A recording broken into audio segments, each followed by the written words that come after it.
সর্বশক্তিমান জয় বাংলা, জয় বঙ্গবন্ধু, জয় শেখ হাসিনা। বঙ্গবন্ধুর আদর্শ মানবতার হবে জয়।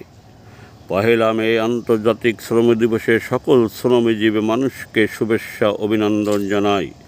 বাংলাদেশের উন্নতি হয়েছে চাওয়ার থেকেও ঢের বেশি, তাতে কোনো সন্দেহ নাই। দেশের উন্নয়ন হয়েছে, অনেকের ভাগ্যের উন্নয়ন হয়েছে। আমাদের গরিব মধ্যবিত্ত কর্মীদের দলের পক্ষে কাজ করিতে ক্ষতি ছাড়া কোনো লাভ হয় নাই। ডিজিটাল বাংলাদেশ হয়েছে, অনেকের ভাগ্যের উন্নয়ন হয়েছে, আমাদের ভাগ্যের কোনো উন্নয়ন হয় নাই। সামনে স্মার্ট বাংলাদেশ গড়তে হবে, স্মার্ট কর্মী লাগবে, টাকার কোনো বিকল্প নাই। এটা আমার বলা কথা নয়।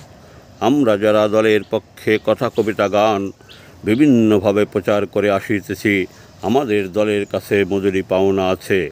আমাদের মজুরি শোধ করার বিনীতভাবে আহ্বান জানাই। দলের ভালো নেতা নেত্রী, এমপি, মন্ত্রীদের আমরা স্যালুট জানাই, তাদের জন্য দোয়া করে যাই। খারাপদের পতন চাই। যারা আমাদের অবহেলা করে দূরে রেখে আমাদের আন্দোলনের ফসল অন্যদের নিয়ে দাপটে খায়, তারা চেহারায় মানুষ, বাস্তবে মানুষ নয়। তারা মুনাফেক, বেঈমান, মীর জাফর মুস্তাক অনুসারী, তাতে কোনো সন্দেহ নাই। মুসলমান একবার মারে, বারবার নয়। বঙ্গবন্ধু শেখ হাসিনার আদর্শ মতে সত্য কথা বলিতে করি না ভয়। মানুষ মাত্রেই চলা বলায় ভুল হয়, খারাপ না ভালো বেশি তাহা বিবেচ্য বিষয়। বঙ্গবন্ধুর আদর্শ মানবতার, ইনশাআল্লাহ শেখ হাসিনার নেতৃত্বে আওয়ামী লীগের হবে জয়।